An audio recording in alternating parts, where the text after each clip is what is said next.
quiero aprovechar estos minutos en donde estamos casi todos, faltan 2 personas que están subiendo, y Diego, el director del museo, que nos va a acompañar también.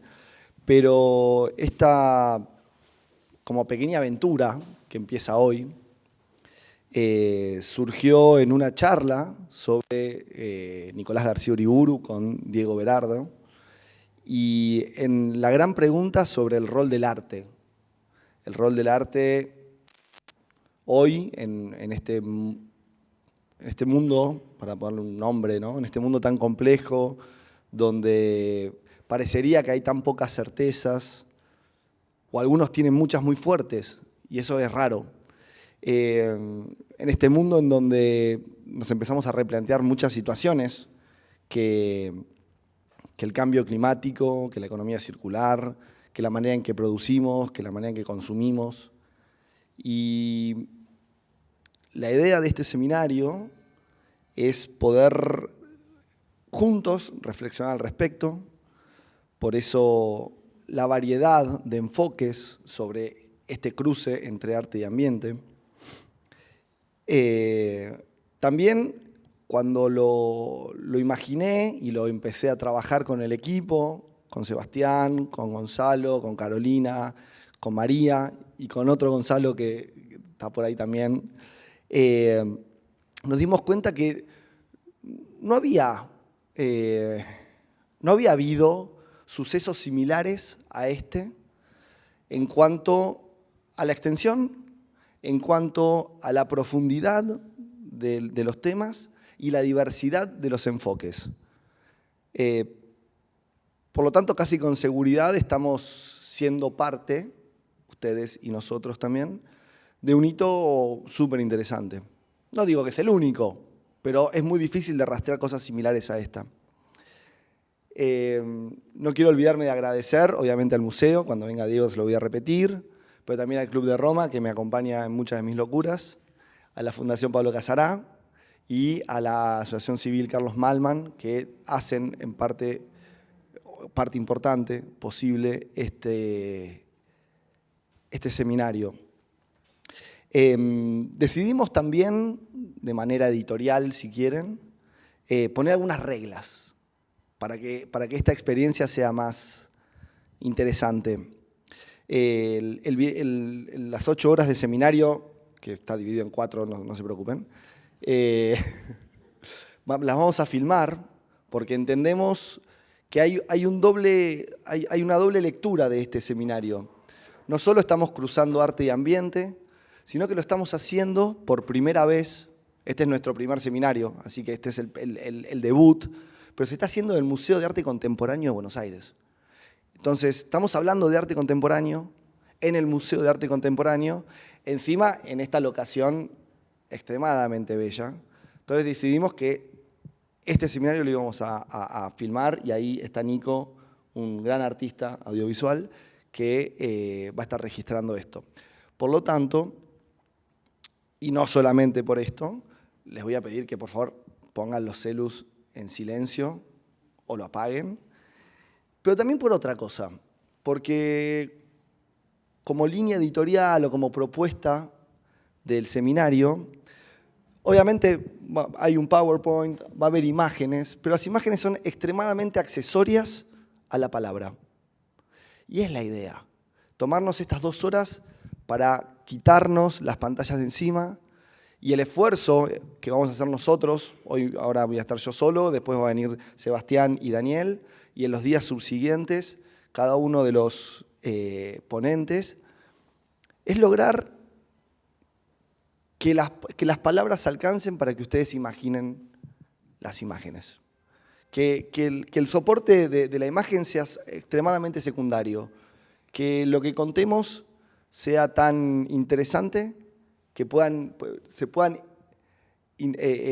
haya una inmersión en la historia que cada uno de nosotros va a contar, y que sea toda una experiencia bella, gratificante.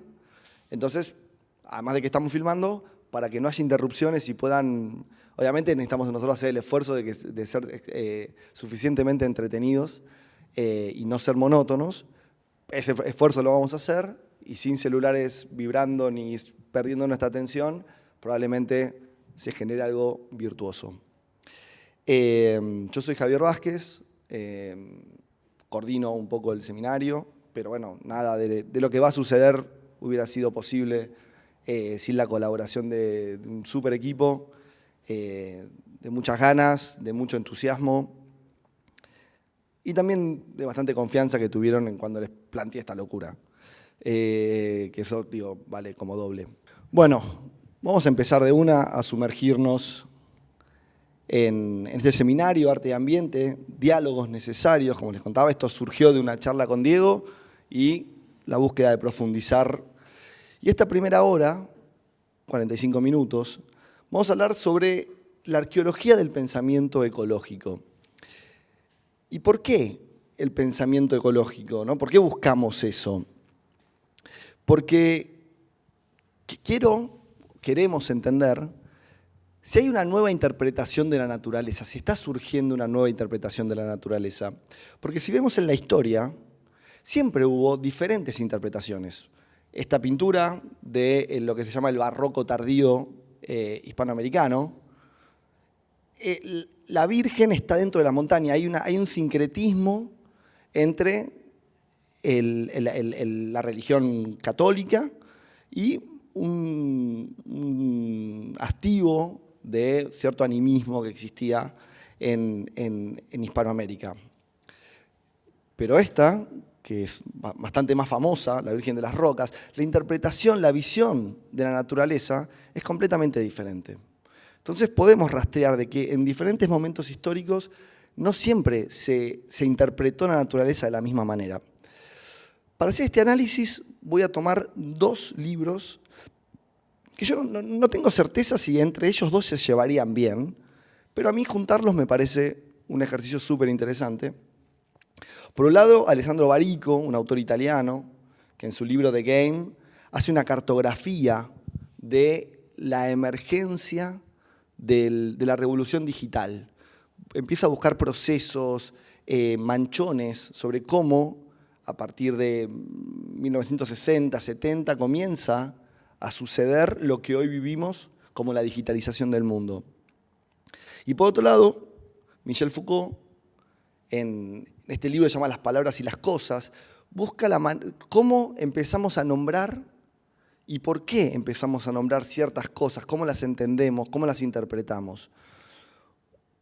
Un poco con este marco teórico, no voy a ponerme extremadamente teórico, pero para que ustedes también tengan una referencia de mi cabeza, es que vamos a trabajar.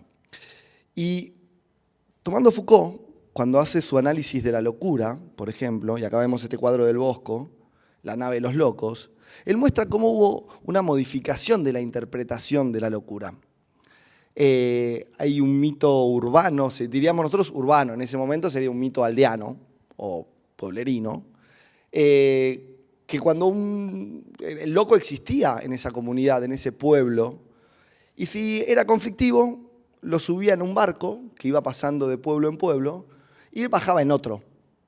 No había un abordaje de la locura como algo que había que encerrar, ¿no? Eso surge bastantes siglos después de que el Bosco pintara este cuadro. Entonces, tomando ese ejemplo Foucaultiano, esa búsqueda de las diferentes interpretaciones, es que vamos a adentrarnos en esta búsqueda de interpretación de la naturaleza y qué pasa si hoy hay una emergencia de un pensamiento ecológico. Y para eso los voy a invitar, voy a tomar esta obra como un punto de partida. Esta obra tiene muchísimos significados, de los cuales vamos a tomar algunos. Esta obra marca el inicio, o mejor dicho, el fin del teocentrismo, el inicio del antropocentrismo. Esta obra marca literalmente la similitud del hombre a Dios, la cercanía en la gestualidad, en la morfología. El antropocentrismo claramente inicia con el Renacimiento y esta obra marca un hito en la cosmovisión. El Renacimiento vino acompañado de muchísimos cambios en ciencia, filosofía, en arte. Y creo que en cuanto a la revolución científica, fue un hito también súper importante, porque con este libro de Copérnico sobre las revoluciones de las orbes celestes, dejamos atrás 14 siglos de geocentrismo. A partir de este momento, con el Sol como centro del universo, ya no la Tierra, nuestra cosmovisión del cosmos, después de 14 siglos, porque veníamos de la teoría geocentrista de Ptolomeo del siglo II, y recién, en 1540, aparece esta revolución copernicana que nos plantea que nuestro lugar en el universo es otro. Pero en ese giro particular del cambio de cosmovisión, dejamos de ser el centro del universo como planeta, es cierto, pero el hombre se pasó a ser el centro del mundo. El humanismo emerge con esto y todo empieza y termina en nosotros, como seres humanos. Fíjense que esta obra de Da Vinci es bastante anterior a Adán y bastante anterior también a el libro de Copérnico, ¿no? Ya existía, ahí podemos empezar a rastrear una conformación de discursos en torno al hombre, y obviamente hombre, no mujer, al hombre como centro del planeta. Bueno, esto trajo una visión de la naturaleza diferente. Y vemos cómo la interpretación de la naturaleza en los diferentes momentos religiosos fue cambiando. Los animistas, ¿no? esta Venus que representa a la diosa de la fertilidad en religiones animistas donde las montañas, las piedras, los árboles, los animales, todo se le identificaba con un espíritu, con algo de vida. Había un vínculo vital entre el Homo sapiens, para no decir hombre, el Homo sapiens y el resto de las especies. Luego se empieza a complejizar. Ya las religiones totémicas empiezan a seleccionar algunas, ¿no? Que puede ser el águila, el guepardo, ¿no? Algunas especies son las que se identifican con los dioses. Ya ahí empieza a haber una diferenciación de la naturaleza. Con los politeísmos, esto se empieza de repente a antropomorfizar un poco más, hasta el punto en un proceso en que nos vamos alejando de la naturaleza. Creo que el caso de la diosa Demeter, que quizás no es la más famosa del panteón de los dioses griegos, pero fue extremadamente importante. El mito de Eleusis, que era fundamental en la cultura griega, es el misterio donde se reconecta con Demeter, diosa de la fertilidad. Pero bueno, vemos el panteón de dioses egipcios, donde hay mitad hombre, mitad animal, o en el panteón de los dioses hindúes, donde Ganesha, también la diosa de la fertilidad, es un animal. Ya con las religiones modernas, monoteístas, la distancia entre nosotros y la naturaleza es aún mayor. Y si recordamos la obra con la que empezamos este recorrido, la creación de Adán, nosotros somos iguales a Dios.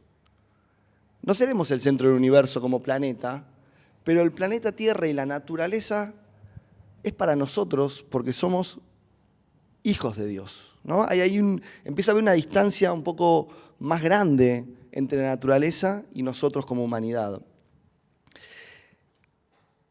Y el humanismo, esto tomando a Todorov dice que la ilustración pone al hombre en la obra de arte.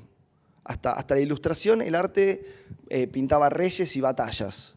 Y esta obra se ve bastante bien. Digo, hay mucho humano.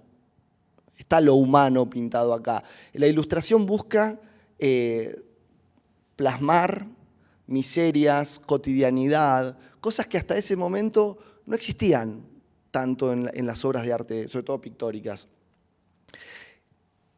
El Renacimiento y la Ilustración empiezan a centrarse en el hombre, empiezan a centrarse poco más en el sufrimiento, en las miserias, en lo cotidiano. Pero también empieza a surgir algo que es bastante novedoso para nosotros como humanidad.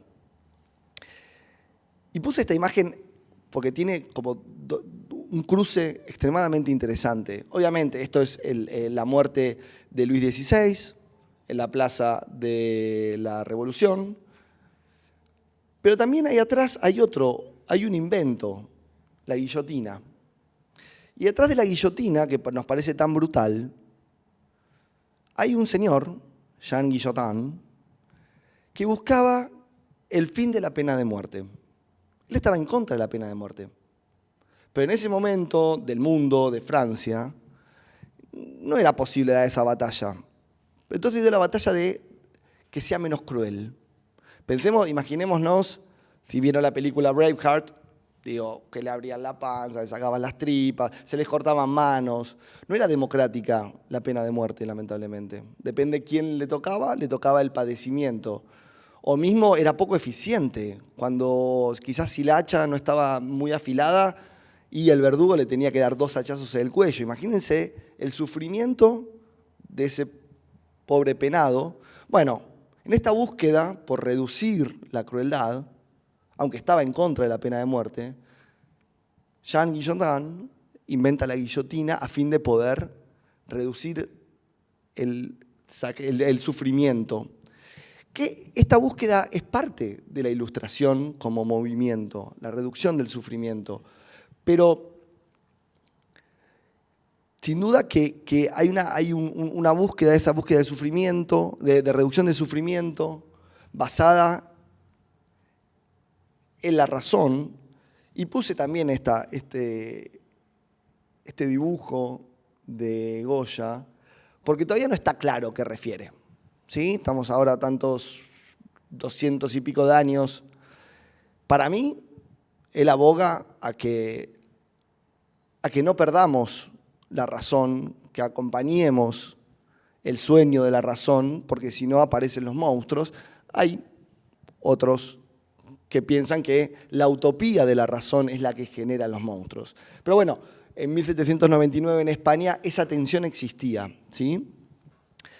Pero esta búsqueda de la Ilustración por reducir la crueldad, sobre todo basándonos en la ciencia, basándonos en los avances tecnológicos, es algo que fue bastante presente y fundante del iluminismo.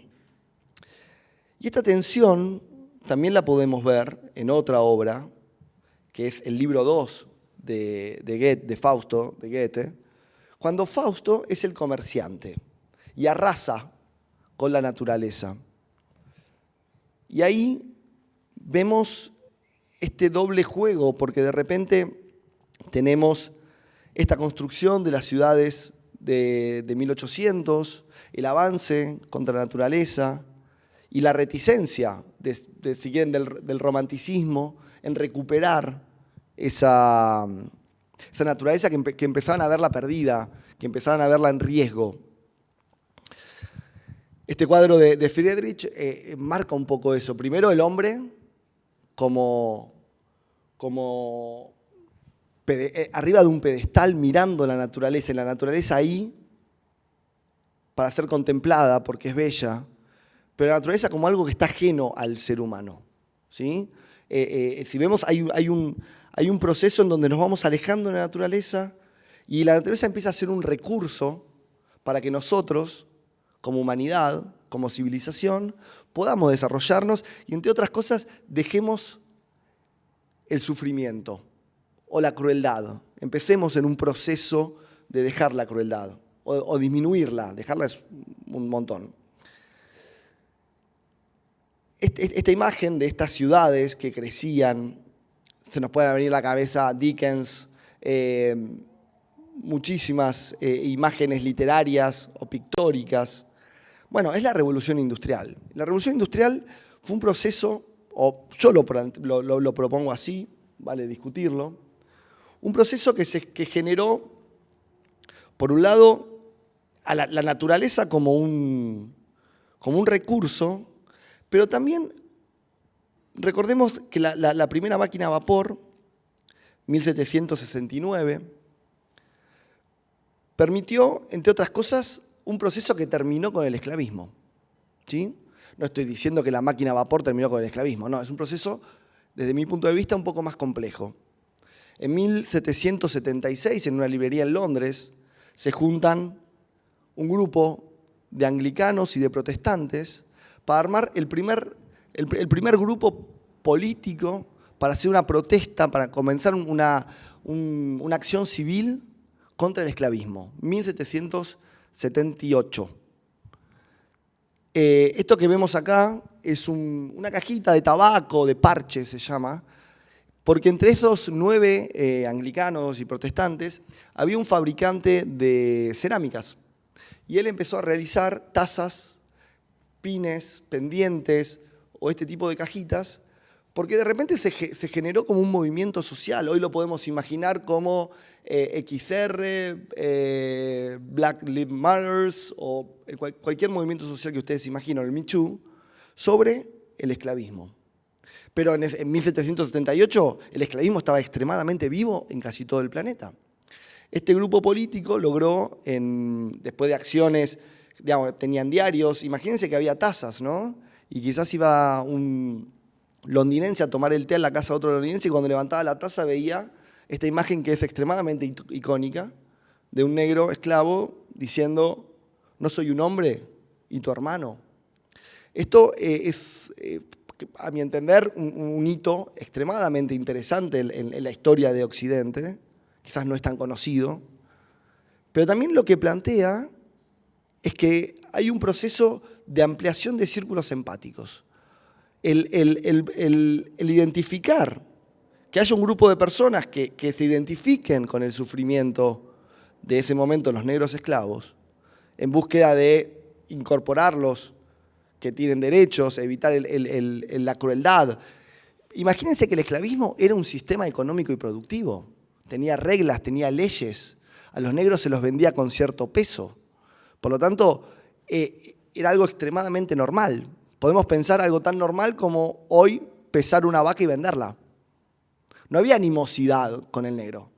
Había maltratos, por supuesto, como hay hoy con las vacas o con los monos. Pero había un sistema reglado, instituciones que reglaban el sistema esclavista. Por lo tanto, este movimiento político, cultural, buscaba modificar un sistema económico productivo. Hoy lo vamos a ver unos minutitos más, pero imagínense que hoy cuando estamos hablando de dejar atrás el petróleo, también estamos hablando de cambiar un sistema económico y productivo. Esto ya lo hicimos como sociedad.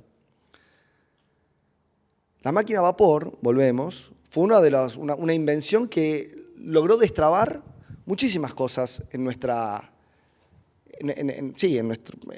presente de ese momento. Habilitó el comercio, habilitó la navegación, disminuyó tiempos. El impacto de la máquina a vapor en la concepción del tiempo, pienso en autores como Simmel, es increíble. Cuando se empieza a dar cuenta que de un lugar a otro que antes tardaban quizás días a caballo, en un tiempo extremadamente más corto, llegan con la máquina a vapor. ¿Y por qué planteo que el vínculo entre la máquina a vapor y el esclavismo? Porque este movimiento anti-slavery, anti-esclavista, que busca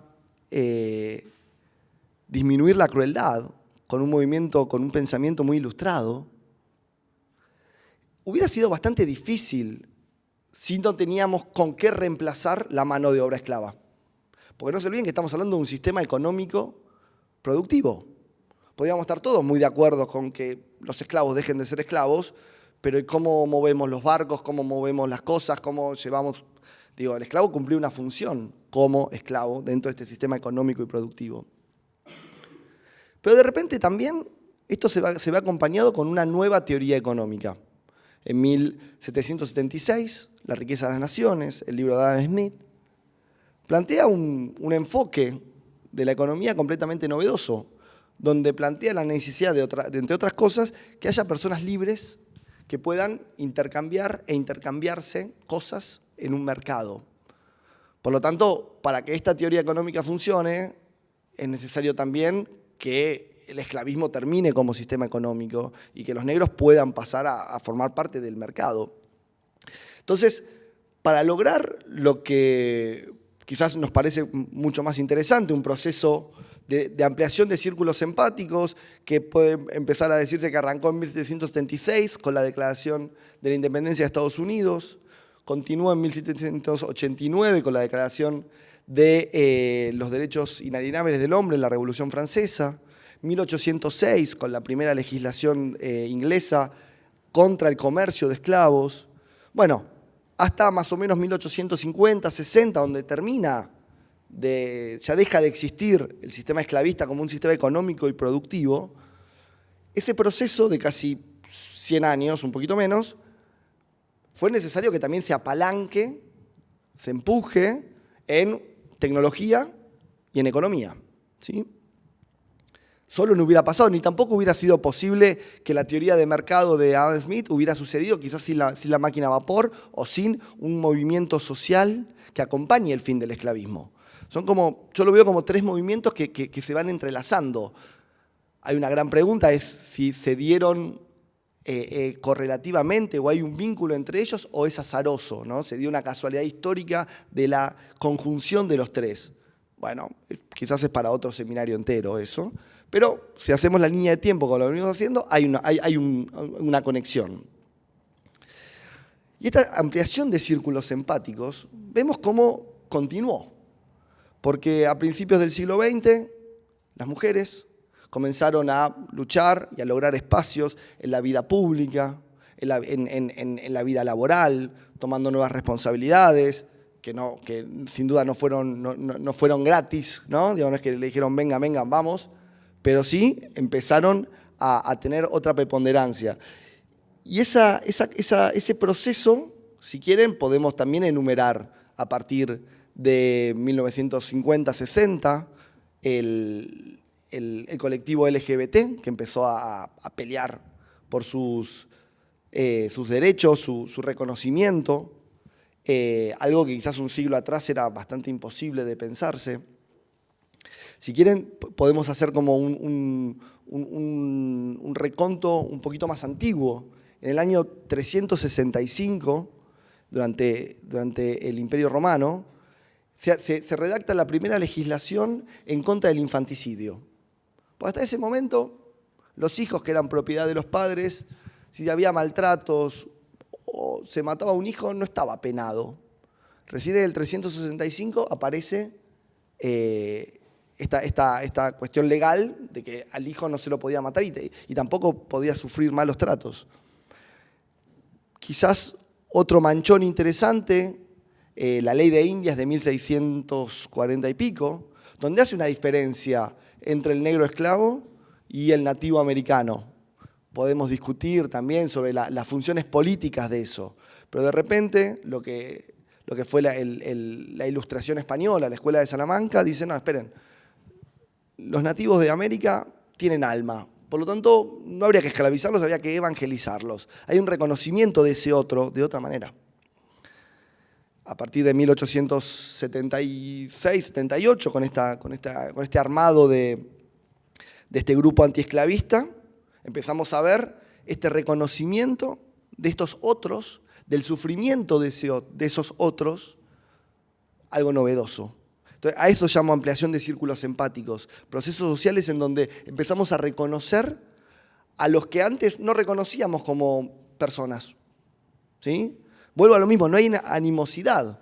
El esclavista tenía la botella, el control remoto, la mesa y el esclavo.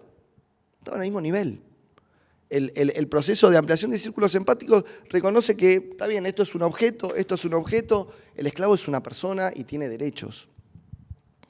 Esa ampliación de círculos empáticos nos trae en el siglo XXI otra novedad.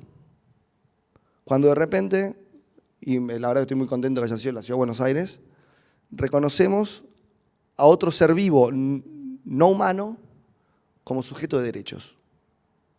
Hay un proceso ahí también de ampliación de círculos empáticos, donde encontramos, entendemos, reconocemos el sufrimiento de esa persona no humana y hacemos cosas al respecto, legislamos al respecto. Y no es el único caso. Hay, no tengo las notas acá, pero no importa, venimos bien, ¿no? Está entretenido. Hay un país centroamericano, si no me equivoco, que ha reconocido a las personas no humanas los delfines. Por lo tanto, no se pueden capturar para encerrar en un acuario, porque tienen derecho a vivir en libertad en su ecosistema y nosotros como especie no tenemos derecho a usarlos para nuestro entretenimiento. En países de Centroamérica, ríos y bosques ya son personas o entidades con derechos. Entonces, si nos ponemos a pensar, este proceso de ampliación de círculos empáticos, donde empezamos a entender, imagínense de dónde venimos, ¿no? Que tuvimos que inventar la guillotina para que no sea tan cruel la muerte, y hoy estamos en un proceso en donde empezamos a identificar que estos seres no humanos también requieren de nuestra empatía. Y vamos acercándonos a las 3/4 partes de la charla. Venimos bastante bien. Esta foto yo creo que es también un hito, como la de la creación de Adán. Esta es la primera vez que vimos el planeta Tierra desde afuera. Es verdad que a partir de la teoría copernicana entendimos que no éramos el centro del universo. Bien. Pero desde 1541, que Copérnico escribió eso, nos imaginamos el planeta Tierra. Con esta foto de 1968 fue cuando lo vimos por primera vez. Lo vimos desde afuera, nosotros como quienes vivimos adentro. Creo que esta foto, ver el planeta desde afuera, empieza a marcar el pensamiento ecológico. Quizás hay un momento previo, 1945, con las bombas de Hiroshima y Nagasaki, porque ese hecho brutal, cruel, nos enfrentó a nuestro poderío. Nos cuestionó hasta dónde podríamos llegar, pero no pensando anticiencia, sino cuánto y para qué. ¿Qué avances? ¿Cuánto avance y para qué queremos ese avance científico? 45, tenemos la emergencia de la carrera espacial. Esta foto. Hay un autor economista británico, Kenneth Baldwin, que en 1967, 68, más o menos con esta foto, un poquito antes, plantea que hay que cambiar nuestra manera de ver la economía, que no podemos seguir manejándonos con la contabilidad del cowboy, que veía la naturaleza infinita, sino que tenemos que empezar a utilizar una economía del astronauta. Está medio criticado esta idea de la nave Tierra, del planeta nave Tierra, pero me parece interesante pensarlo en ese momento, ¿no? En donde todavía se pensaba la naturaleza infinita. El mismo pensamiento que tenía el Fausto comerciante. No hay que olvidarnos que nosotros somos la primera generación de seres humanos que le encontramos los límites al planeta.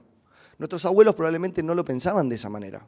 Para nuestros abuelos la naturaleza era infinita. No se imaginaban que se iban a acabar los peces o los bosques o el agua potable. Entonces, me parece que Baldwin, en 1967, plantear esta necesidad de la economía, pasar de la economía del cowboy a la economía del astronauta, lo dijo porque estábamos en medio de la carrera de astronautas, lunar o bueno. Esta foto que nos marca un eje de la Tierra. 1968 también es el año en que Nicolás García Uriburu hace esa intervención, es el Land Art, de pintar el Gran Canal de Venecia de verde, que marcó un hito. Después con Daniel y con Sebastián vamos a charlar un poco al respecto de eso. En 1972, por primera vez, se escribe, se estudia científicamente cuáles son los límites del planeta, la publicación que el Club de Roma encargó al MIT, los límites del crecimiento. Estoy buscando a Gonza, pero no lo veo porque tengo la luz en la cara. ¿Se fue? ¿Estás, Gonza? Ah, el cumpleaños, claro, es verdad. Bueno, estaba Gonza, el director del Club de Roma Argentina, estaba por acá. 1972. Y después tenemos otro hito, a mí me parece interesante. 1975, Peter Singer escribe Animal Liberation, el primer escrito sobre la necesidad de terminar con la crueldad animal. 75. Recién en 1987 aparece el concepto de desarrollo sostenible, en un informe que hizo la primera ministra noruega, el informe Brundtland, para las Naciones Unidas. Pero hoy hablamos mucho de desarrollo sostenible, es un concepto casi como decir Coca-Cola. Pero se inventó en 1987, no es mucho más viejo. Recién en 1970 se genera el primer Día de la Tierra. Ahora vamos a volver sobre eso porque tiene otra anécdota muy interesante. En 1992, la primera COP. ¿No? Si vamos viendo, son pequeños manchones, pequeños hitos que van marcando cómo empieza a haber un pensamiento diferente, una interpretación diferente de la naturaleza. 92, después, espera, no quiero llegar ahí todavía. 92, recién podemos decir que en 2000, en 90, me estoy olvidando de algo. Bueno, hay un devenir de ciertas ideas, de cierta interpretación de la naturaleza completamente diferente, donde se empieza a construir lo que podemos empezar a llamar un pensamiento ecológico. Pero requiere de poner en jaque ciertas cosas, ¿no? Pensar que el planeta tiene límites, pensar que los animales son seres sintientes y por lo tanto nosotros, como lo pensó Jean Guillotin con los penados a muerte, ¿qué hacemos con ese sufrimiento de los animales con los cuales convivimos en el planeta? Y creo que de repente empieza a haber algo que empieza a ser global. Por eso traje, esto es un tuit de la semana pasada de Friday for Future, ¿no? Esta agrupación de jóvenes de Sierra Leona. Porque quizás estamos acostumbrados a ver jóvenes de Suecia o de Estados Unidos o de París, pero de repente estos movimientos empiezan a suceder también en África, en Asia, en Latinoamérica. ¿Y por qué me parece interesante lo de Friday for Future? Porque en 2018, cuando fue la primera huelga climática, en mismo 2018 se multiplicó en más de 1000 ciudades, en más de 100 países. Entonces, de repente es un hito sociológico, si quieren, la primera huelga global sobre un tema que es global, que es el cambio climático. También tenemos, por ejemplo, la expresión de XR, ¿no? Que es como súper radical, que un poco nos trajo hasta acá. ¿Cuál es el rol del arte, ¿no? XR que va como una protesta frente a la inacción del cambio climático, lo que hace es manchar un Rembrandt o un Van Gogh. Bueno, sirve, no, podemos debatirlo más adelante, pero me parece interesante pensar que empiezan a haber ciertos valores globales. Y podemos ir un poquito más atrás y hacer una arqueología de esos valores globales. Porque junto con la bomba nuclear, que eso nos enfrentó a nuestro Mefistófeles, si quieren, tomando a Goethe, también se creó la ONU. Y con la ONU las COPs. Las COPs, estas reuniones de países donde se empiezan a discutir el impacto del desarrollo y cómo descarbonizamos la economía. Pero también existen los Juegos Olímpicos. Los Juegos Olímpicos son espacios con reglas comunes, donde diferentes países, con religiones, con política diferentes, se encuentran a competir en paz, con objetivos, si quieren, altruistas, como es la competencia deportiva. Y también relacionado, si quieren, con la carrera por el espacio, el año 2000 se pone en órbita y se habita permanentemente la Estación Espacial Internacional, que si lo pensamos civilizatoriamente, es un hito asombroso. Un lugar extraterrenal donde astronautas de todos los países colaboran en investigación científica. Bueno, obviamente acá seguimos teniendo guerra, acá seguimos teniendo crueldad, acá seguimos teniendo un montón de cosas que nos afectan, que hasta ponen en duda muchas de estas cosas, de cuán sostenibles son en el tiempo. Pero también todo lo que estoy diciendo ya ha sucedido y sigue sucediendo, ¿no? Tenemos Juegos Olímpicos, tenemos COPs, tenemos jóvenes que se juntan a limpiar playas y a manifestarse frente a la inacción del cambio climático, tenemos un espacio extraterrenal donde se discute ciencia. Y por otro lado, la ciencia, si la imaginamos, si la pensamos como un discurso, como un idioma común, potenciado hoy con Internet, permite la colaboración entre un científico coreano, sueco, argentino, colombiano, ruso. Va aumentando, se va apoyando, ¿no? Como la frase de Newton, creo que era, que somos enanos en hombros de gigantes. La ciencia a través del uso de la tecnología, de Internet, se potencia por 1000. Sí, es la misma ciencia que nos trajo hasta acá. Es la misma ciencia de la revolución industrial que generó la contaminación, los gases de efecto invernadero, el problema que hoy nos enfrentamos. Acá quiero detenerme de vuelta en valores globales.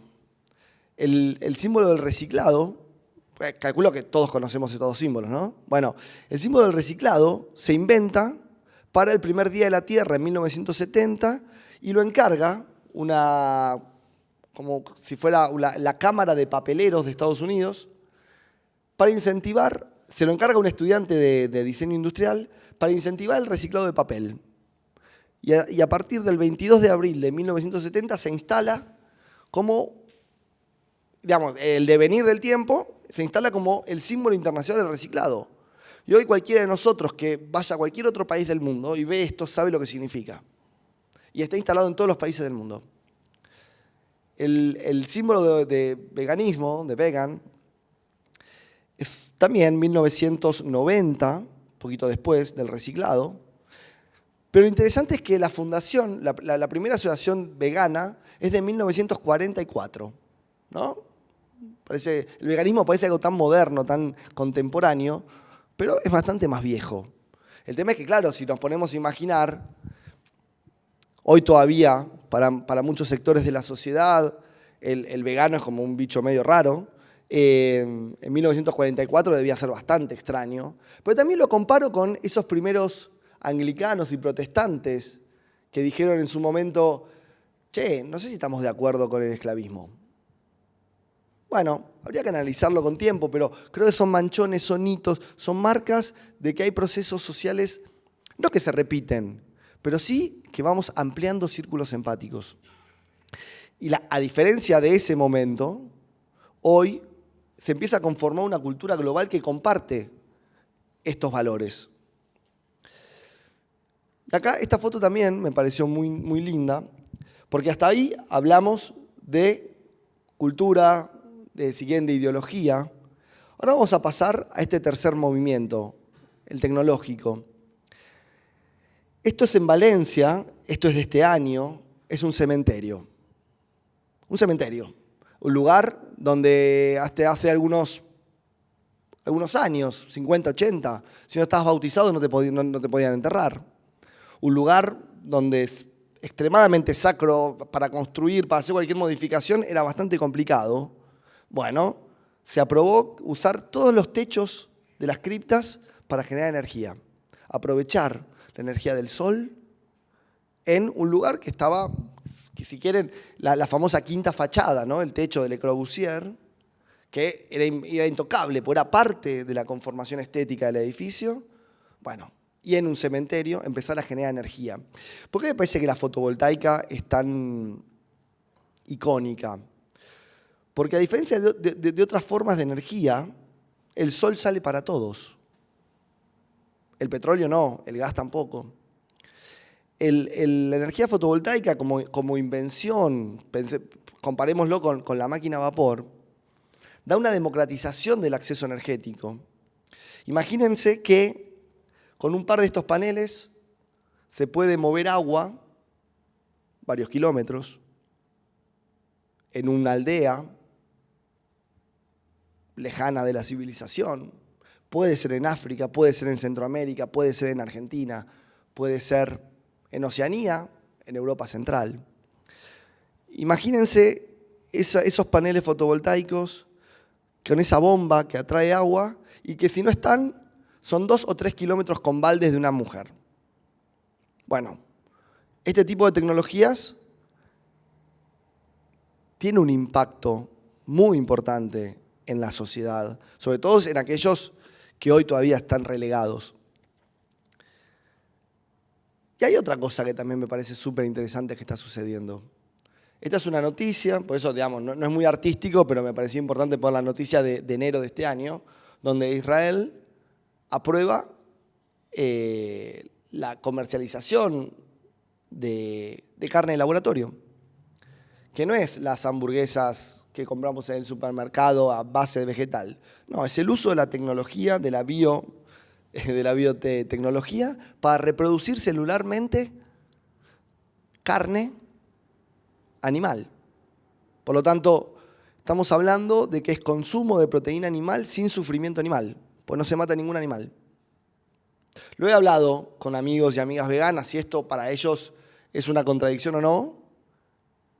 Por lo menos mis amigos me han dicho que no, que ellos podrían comer eso porque no contradice esa búsqueda de evitar el sufrimiento animal. Además, esto permite generar alimento localmente, hay que transportar muchísimo menos, se consume muchísimo menos energía del transporte del alimento, no se matan animales, no se usa tierra para criar ganado, sino que se puede utilizar para la agricultura. Entre las emisiones de gases de efecto invernadero que genera la energía, que podemos bajarla con el uso de la fotovoltaica, y las emisiones de gases de efecto invernadero que se genera con la producción de carne, estamos hablando más o menos del 60 o 70% de las emisiones globales.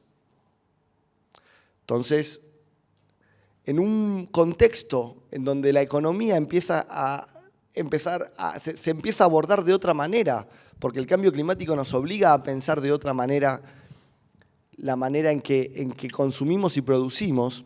Y acá no está Gonza, pero el próximo miércoles Gonza va a hacer un poquito más de doble clic sobre qué son los límites planetarios. ¿Qué descubrió la ciencia en los últimos 15 años con respecto a hasta dónde podemos extendernos en el uso de los recursos naturales? Y yo uso la palabra recursos naturales ahora, pero ahora después la vamos a poner un poquito en jaque. En 2006 se escribió el informe Stern, un informe de 700 páginas, donde un economista británico plantea que solucionar el problema del cambio climático, adaptarnos como planeta al cambio climático, requiere más o menos 2% del PBI global. No hacerlo va a significar entre el 5 y el 20% del PBI global en pérdidas. Entonces, ¿a qué voy con esto? Se empezó en 1776 a repensar el modelo económico, porque el esclavismo como sistema económico productivo empezaba a tener sus límites. Adam Smith empezó a plantear la idea de mercado, de hombres libres que intercambien. Bueno, hoy el cambio climático, como un factor exógeno, nos obliga a repensar la manera en que consumimos y producimos. Tenemos que hacer más eficiente nuestro sistema económico. Y acá quiero traer a un tipo que me parece que tampoco es muy conocido, Nicolás Georgescu-Roegen, que se dice que es como el primero que empezó a pensar la economía ecológica. Esto está en italiano, no lo conseguí en castellano,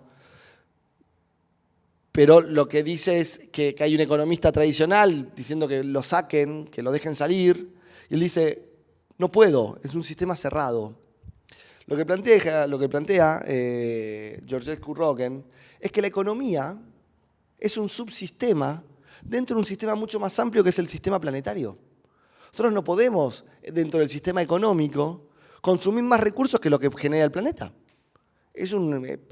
Parece básico y parece bastante evidente lo que estoy diciendo, pero lamentablemente necesitamos readaptar nuestro sistema económico para que entre y no sobrepase los límites de nuestro planeta. Eso requiere modificar muchísimas cuestiones. La ciencia y la tecnología nos van a ayudar, pero primero tenemos que empezar a plantear las ideas. Y acá traigo a este autor tan bello, Lovelock, porque este autor británico plantea la idea, la hipótesis Gaia. La hipótesis Gaia es un enfoque completamente diferente de la naturaleza, porque nos propone que Gaia, que el nombre Gaia se lo propone, valga la redundancia, Godwin, el autor de El Señor de las Moscas, ¿sí?, de la novela. Eran amigos. Y cuando le cuenta que Lovelock le dice que él imagina la Tierra como un ser vivo. Nosotros imaginamos un planeta, imaginamos Marte, una roca roja flotando alrededor del Sol. La Tierra es más que eso, nuestra Tierra es más que eso. La Tierra tiene una biosfera, y en esa biosfera está llena de vida. No es un pedazo de roca flotando no somos un espacio de roca flotando un pedazo de roca flotando del espacio. Somos un pedazo de roca flotando del espacio con un montón de vida adentro y con un sistema que se autorregula. Gaia, dentro de la hipótesis Gaia, mirá, se escuchaba mejor así. Es un sistema que se autorregula, tiene vida. Cuando empezamos a imaginar Gaia, empezamos a ampliar un poquito más nuestros círculos empáticos. Ya no solo los animales, los ríos y los árboles, sino de repente a pensar en que todo el planeta es un ser vivo. Y hay un autor francés, Bruno Latour, que toma esta idea de Gaia en un escrito del 2014-2012, que se llama Cara a cara con el planeta, y empieza a jugar un poco con la idea, ok, Gaia es un ser vivo, con el cual nosotros convivimos, nosotros como que vivimos adentro de Gaia, y la estamos maltratando. Y nosotros estamos acostumbrados como civilización, ¿no? No vamos a decir los 100.000, los 10.000 años de civilización que tenemos desde que descubrimos el fuego, desde los que nos empezamos a sentar en poblados, que empezamos a domesticar a los animales y a la naturaleza, que nos empezamos a proveer de alimento con stock. Aparte, desde ese momento, el clima para nosotros es más o menos estable. El verano es verano, el invierno es invierno, la temporada de lluvias, la temporada de secas. Pero algo que nos propone el cambio climático es un nuevo régimen climático, porque está cambiando. Está cambiando, ya no llueve como llovía, ya la época de seca no es la misma, las temperaturas se modifican los ciclones, los anticiclones, las tormentas, su intensidad. Entonces este filósofo francés dice, ¿qué pasa si es Gaia que nos está atacando? Nosotros, ¿no? Pensándolo como en esta lógica tribal que tuvimos muchísimos años, ¿no? Como civilización. ¿Qué pasa si es Gaia que nos está atacando? ¿Qué posibilidades tenemos nosotros de enfrentarnos con ella? Absolutamente ninguna. Por lo tanto, obligatoriamente para sobrevivir tenemos que amigarnos con Gaia. Pero para eso tenemos que entenderla como un ser vivo. Y ahí, de vuelta, ampliación de círculos empáticos. Y en esta lógica, de repente empiezan a aparecer nuevas palabras. Y ahí vuelvo a Foucault. Palabras para interpretar cosas. Nuevas palabras para nuevas interpretaciones de cosas que ya existían o nuevas cosas que queremos nombrar. Las palabras forman discursos y el arte transmite discursos.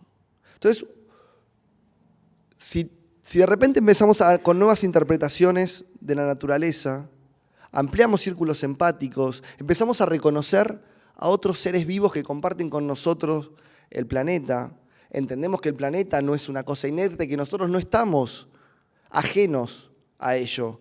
No somos esa especie que está por encima de todo porque el planeta se nos lo dio por obra y gracia, sino que formamos parte del mismo del mismo equilibrio y que necesitamos del equilibrio planetario, esta nueva interpretación del planeta y la naturaleza y de todo lo que vive en él, va a requerir nuevas palabras, nuevas interpretaciones. El arte, ¿cómo abordaría eso? Eso es lo que en este seminario queremos preguntarnos y trabajar. Muchas gracias.